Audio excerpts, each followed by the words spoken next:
జ్యోత్స్న నిజ స్వరూపం బయటపెట్టిన సూరజ్ షాకులో శివనారాయణ. అసలు ఏం జరిగింది తెలుసుకునే ముందు నా వీడియోని లైక్ చేసి సబ్స్క్రైబ్ చేయండి. పక్కనున్న బెల్ సింబల్ క్లిక్ చేయండి. దీపక్, కార్తిక్ ఇద్దరు కాఫీ తాగడానికి ఒకరి తర్వాత ఒకరు బయటికి వెళ్ళిపోతారు.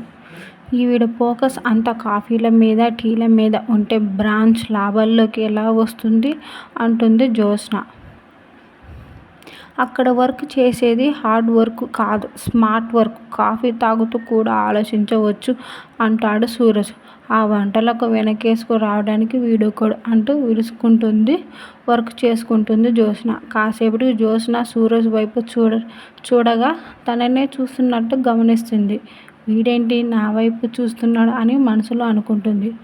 సూరజ్ జ్యోత్స్న వైపు అలాగే చూస్తూనే ఉంటాడు. హలో, ఏంటి అలా చూస్తున్నావు అంటుంది జ్యోత్స్న. ఫోకస్ చేస్తున్నాను అంటాడు సూరజ్. నువ్వు ఫోకస్ చేయాల్సింది ఇక్కడ కాదు, అక్కడ అంటుంది జ్యోత్స్న. నేను ఎక్కడ ఫోకస్ చేయాలో అక్కడనే ఫోకస్ చేస్తున్నాను అంటాడు సూరజ్ జ్యోత్స్న వైపు చూస్తూ. హలో మిస్టర్, ఇక్కడ ఉమెన్స్ హెరాస్ మీద 0 టాలరెన్స్ ఉంది అంటుంది జ్యోత్స్న. ఉండనివ్వు, నా ఫోకస్ కరెక్ట్గానే ఉంటుందిగా అంటాడు సూరజ్. ఎంత ధైర్యం ఉంటే అలా చూస్తావు? నీ మీద కంప్లైంట్ ఇస్తా, పోలీసులు అరెస్ట్ చేస్తారు తెలుసా నీకు అంటుంది జ్యోత్స్న. అయితే పర్లేదు, నా ఫోకస్ కరెక్ట్గానే ఉంది అంటాడు సూరజ్. నీకెంత ధైర్యం ఉంటే నన్ను అలా గుడ్లప్పగించి చూస్తా అంటుంది జ్యోత్స్న కోపంగా. నేను నిన్ను చూస్తున్నానని నువ్వు అనుకుంటున్నావు సరిపోదు, నేను అనుకోవాలి అంటాడు సూరజ్. అరే, ఇంత ధైర్యంగా నన్నే చూస్తున్నావు, నేను అనుకోలేదు అంటే ఎలా అంటుంది జ్యోత్స్న.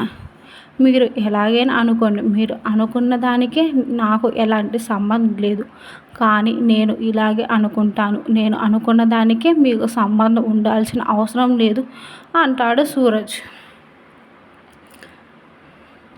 ఇప్పుడు కూడా నువ్వు నన్నే చూస్తున్నా అంటుంది జ్యోత్స్న కోపంగా. నేను మిమ్మల్ని చూడట్లేదు, మీ వెనక ఉన్న వాల్ క్లాక్ను చూస్తున్నాను అంటాడు సూరజ్. జ్యోత్స్న ఆశ్చర్యపోతూ వెనక్కి తిరిగి చూస్తే అక్కడ గోడ మీద గడియారం ఉంటుంది. అంతగా చూడటానికి అందులో ఏముంది అంటుంది జ్యోత్స్న. ఇప్పటి వరకు మీ టైం రన్ అయ్యింది, ఇప్పుడు నా టైం స్టార్ట్ అయ్యింది అనిపిస్తుంది అంటాడు సూరజ్. నేను సరిగ్గా ఫోకస్ చెయ్యక నా ముందు ఇలా కూర్చున్నా. ఒక్కసారి నా పనులన్నీ పక్కన పెట్టి నీ మీద ఫోకస్ పెట్టాననుకో, నువ్వు ఏమైపోతావో నీకే తెలియదు అంటూ వార్నింగ్ ఇస్తుంది జ్యోత్స్నకి. ప్లీజ్ ఫోకస్ ఆన్ మీ అంటాడు సూరజ్. మసైపోతావురా అంటుంది జ్యోత్స్న కోపంగా. ఆహాహా అంటూ నవ్వుతాడు సూరజ్. ఇక్కడ నిన్ను ఎవరు కాపాడలేడు అంటుంది జ్యోత్స్న. నా ఫోకస్ నన్ను కాపాడుతుంది. ఐ లవ్ ఫోకస్ అంటూ జ్యోత్స్నకు చిరాకు తెప్పిస్తాడు సూరజ్. వీడు కావాలని ఓవర్ చేస్తున్నాడు, నన్ను ఇలా టార్చర్ పెట్టి. ఆ దీప చెప్పింది ఉంటుంది మనసులో అనుకుంటుంది జ్యోత్స్న. కట్ చేస్తే క్యాటరింగ్లో దీప, కార్తిక్ కాఫీ తాగుతూ ఉంటారు. దక్షిణామూర్తి తాతకు శివనారాయణ తాత గొడవ ఎందుకు జరిగిందో తాత చెప్పాడు. దీని గురించి నువ్వేమంటావు అని కార్తిక్ని అడుగుతుంది. దక్షిణామూర్తి తాతయ్య పైకి కనిపించేంత మంచోడు కాదు అని అర్థమైంది అంటాడు కార్తిక్. తాత అంత చెప్పాడు కానీ ఆ ఫ్యామిలీ ఎక్కడ ఉందో చెప్పలేదు అంటుంది దీప. తెలుసుకోవాల్సిన అవసరం కూడా లేదు, ఇన్నాళ్ళ నుంచి ఆ మనుషులు లేకుండానే బతికారు కదా, ఇప్పుడు కూడా ఆ మనుషులు లేకుండానే బతకాలి అంటాడు కార్తిక్. మా నాన్న దక్షిణామూర్తి తాత స్నేహితుడు కొడుకే కదా, ఒప్పుకుంటే సరిపోయేది అంటుంది దీప. ఆ మాటతో కార్తిక్ జ్యోత్స్నకు కూడా తను ఎవరో తెలిసింది కదా. సారీ బావా, నీ జీవితాన్ని నేను డిస్టర్బ్ చేయను, నేను దాసు కూతురినేగా అంటే ఇంకా మనం యుద్ధం చేయాల్సిన అవసరం లేదు. ఏముంది, నా తండ్రి చావు కొరకు ఆ కుటుంబం నాకు అవసరం లేదు. హాయిగా తెల్ల జెండా ఊపి రెండు కపోతాలను ఎగురవేసి మా ఇంటి బాల్కనీలో ఉయ్యాల ఊగుతూ పాయసం తింటూ కబుర్లు చెప్పుకునే వాళ్ళం.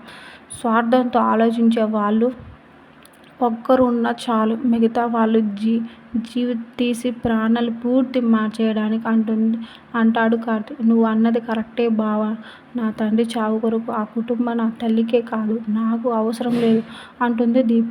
బంధాలు అవసరాలు కాదు దీప, తీరకుండా మిగిలిపోయిన రుణాలు. అందుకే చిన్నప్పుడే మా నుంచి దూరమైపోయావు. మమ్మల్ని వెతుక్కుంటూ వచ్చావు. ఇక ఇవన్నీ వదిలే. దీప ముందు వర్క్ మీద ఫోకస్ చెయ్యి. నువ్వు కాంపిటీషన్లో గెలవాలి. ఈ కాంపిటీషన్ CEO అవ్వాలి. కొన్ని విషయాలలో నీకు సహాయంగా ఉండలేకపోతున్నానని అని బాధపడేవాడిని. సూరజ్ వచ్చాడు తర్వాత దిగులేమీ లేదు అంటాడు కార్తీక్. జ్యోత్స్న సూరజ్ను ఉండనివ్వదేమో అనుకుంటూను ఉంటారు దీప. బ్రదర్ ఏమీ మామూలోడు కాదు. జ్యోత్స్నకు ఉన్న టెంపర్కు మనోడు కరెక్ట్. మనం ఎక్కువసేపు ఇక్కడ ఉంటే పెద్ద మేడం ఫీల్ అవుతుంది. వెళ్దాం పద అంటాడు కార్తీక్. దీప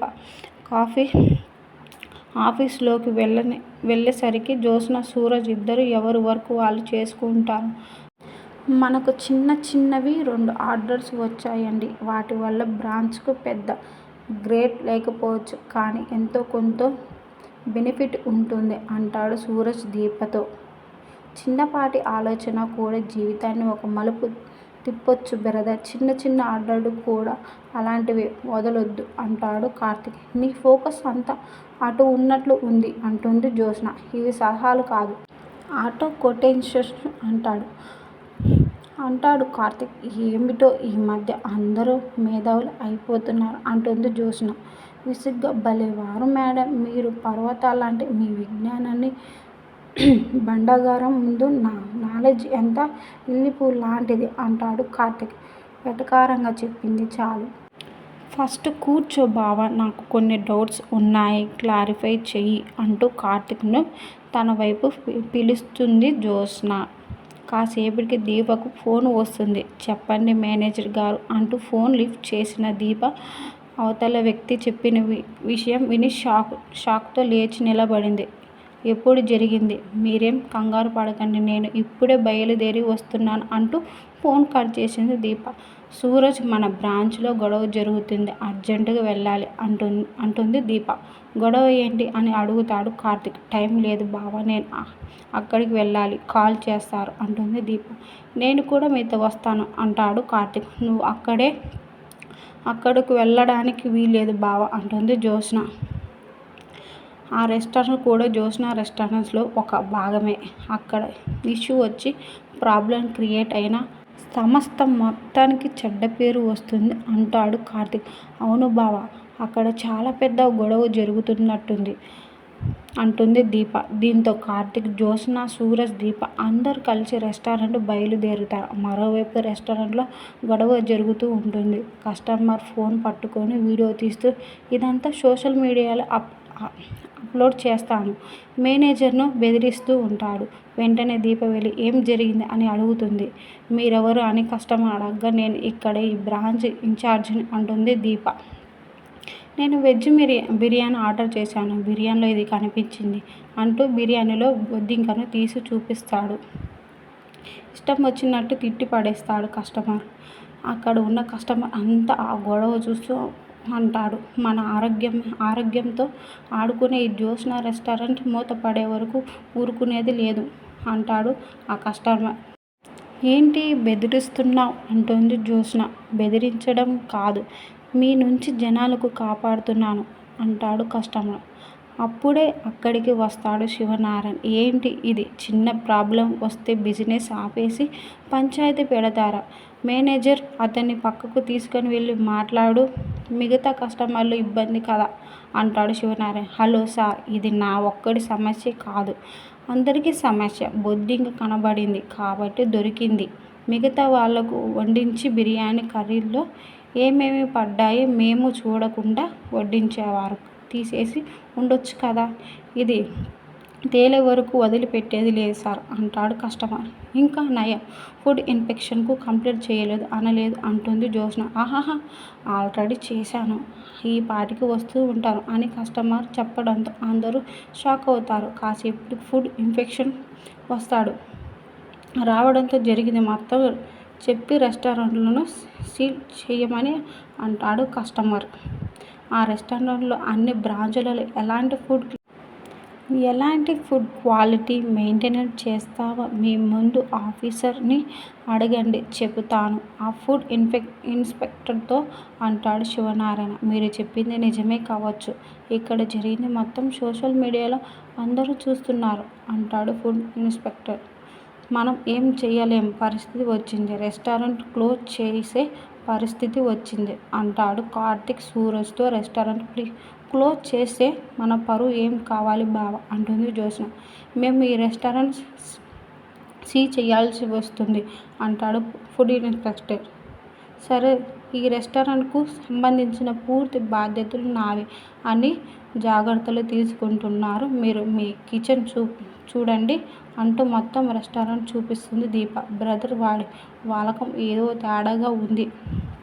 నేను ఒక ప్రయత్నం చేస్తాను. మీరు ఇక్కడే ఉండండి అని చెప్పి పక్కకు వెళ్ళిపోతాడు సూరజ్. చేతకాని వాళ్లకు బాధ్యతలు అప్పగిస్తే ఇలాగే ఉంటుంది తాత అంటుంది జ్యోత్స్న.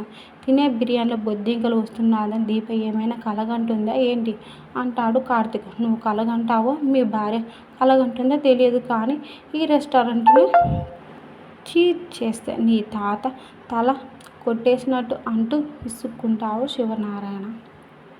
మరోవైపు రెస్టారెంట్ మొత్తం వీడియో తీస్తున్న కస్టమర్ వద్దకు వెళ్ళి యాక్టింగ్ కిరగదీస్తున్నావు భయ్యా అంటాడు సూరజ్. యాక్టింగ్ ఏంటి అంటూ నీళ్లు నలుముతాడు కస్టమర్. ఊరుకో భయ్యా, నాకు తెలియదా ఏంటి? లాస్ట్ టైం నేను ఇలాగ ఓ రెస్టారెంట్లో గొడవ చేస్తే ₹1,00,000 వచ్చాయి అని అంటాడు సూరజ్. ₹1,00,000 మరి నాకెందుకు 10,000 ఇచ్చారు అంటాడు కస్టమర్. వెంటనే క్లారిటీకి వస్తాడు సూరజ్. ఎవరు వాళ్ళు? మనం ఒకటైనప్పుడు దాచడం ఎందుకు భయ్యా? బోడి 10,000కు అంటాడు సూరజ్. పేరెందుకు భయ్యా? మనిషినే చూపిస్తాను ఇదిగో ఆ మేడం గొడవ చెయ్యమంది అంటూ జ్యోత్స్న వైపు చూపిస్తాడు కస్టమర్. ఇదంతా చేయించింది జ్యోత్స్ననా? నమ్మలేకపోతున్నా. గెలవడం కోసం జ్యోత్స్న ఏమైనా చేస్తుందా అని మనసులో అనుకుంటాడు సూరజ్. మరోవైపు జ్యోత్స్న మనసులో దీప మీద గెలవాలని ఇంతంతా డ్రామా ఆడిందని నేనే గెలవడం కోసం ఏదైనా చేస్తాను అని మనసులో అనుకుంటుంది జ్యోత్స్న. నీకు ఇంకో 10,000 ఇస్తాను భయ్యా. ఇంకా పెద్ద గొడవ చెయ్యి. నేను కూడా మీలో ఒకడిని అని చెప్పాను కదా భయ్యా అని సూరజ్ చెప్పడంతో నెంబర్ ఇస్తాడు కస్టమర్. డబ్బుల కోసం నేను ఏమైనా చేశాను భయ్యా. ఆ బొద్దింకను కూడా నేనే వేశాను.